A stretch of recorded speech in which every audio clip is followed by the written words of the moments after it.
આપણે ફ્લેટ તો લઈ લીધો છે, હવે થોડાક ટાઈમમાં ફર્નિચર નું કામ ચાલુ કરવાનું છે. તો હવે ગાડી લઈ લે, ગાડીની શું વાર? ગાડી ઘરેથી કઈ છે લેવાની જ છે, પણ આવડતી નથી મને આ ગાડી. એટલે ભાઈ હું વાત કહું, ગાડી નથી આવડતી? ઈ તે આ કળિયુગ ની અંદર તમે મૂંઝાણા હું કેમ છો? હર્ષિવ ડ્રાઇવિંગ સ્કૂલ ની અંદર વયા જાવ ને, ત્યાં તમને 8 જ દિવસ ની અંદર ઓલા કાકા ગાડી શીખડાવી દે છે. એમ? હા, ને એનું નામય મેં સાંભળ્યું છે, બહુ મોટું કામ છે. અરે મોટા વરા છે ને, 2-4 પાછા બાદશાહ છે. હાલો હાલો હું તમને હાલો, ત્યાં લઈ જાઉં. શીખી હાલો. જિગ્નેશભાઈ, આપણે કેટલા વર્ષથી ગાડી શીખડાવો છો?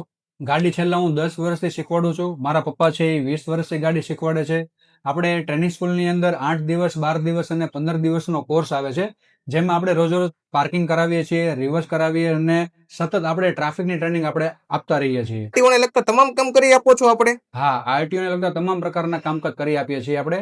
આરસી બુક, નામ ટ્રાન્સફર, ત્યારબાદ ફિટનેસ, લાયસન્સના કામકાજ, license renew, address change, 2 wheel 4 વ્હીલનું લાયસન્સનો ફોર્મ પણ અમે અહીંથી ભરી આપીએ છીએ. આપણે વીમોનું કેમ છે જિગ્નેશભાઈ? વીમા આપણે 2 વ્હીલર અને 4 વ્હીલરના થર્ડ પાર્ટી વીમા આપણે ઉતારી આપીએ છીએ. 2 વ્હીલરના વીમા માત્ર ને માત્ર 650 રૂપિયામાં 1 કલાકમાં તમને મળી જશે. આધાર કાર્ડ અને પાન કાર્ડ અને આરસી બુક તમને વોટ્સઅપ કરી દેવાનું. જિગ્નેશભાઈ, આપણા મિત્રોને ગાડી શીખવી હોય કે આરટીઓને લગતા કામકાજ હોય તો જિગ્નેશભાઈ? તો મિત્રો, આપણો સ્ક્રીન ઉપર નંબર આપેલો છે, તો અચૂકથી અમારો કોન્ટેક્ટ કરો.